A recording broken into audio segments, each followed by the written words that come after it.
Down modulation of sympathetic up regulation, এটা খুবই একটা মেডিকেল টার্ম যেটা আমরা ব্যবহার করে থাকি শুধুমাত্র ডক্টরদের বোঝার জন্য। তো আমি আপনাদেরকে এটাকে ভেঙে বলছি।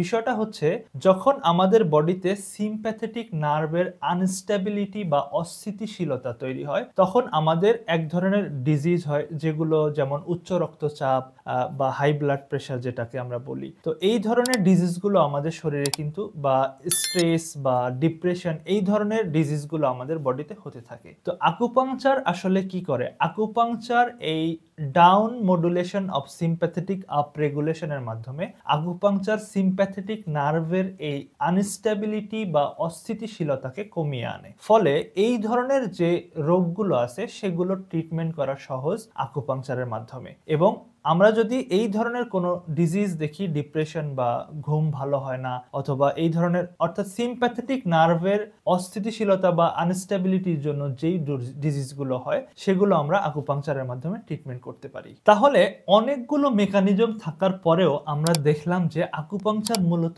এই 4টা মেকানিজমে আসলে বৈজ্ঞানিকভাবে আমাদের শরীরের হিলিং প্রসেসে অংশগ্রহণ করে।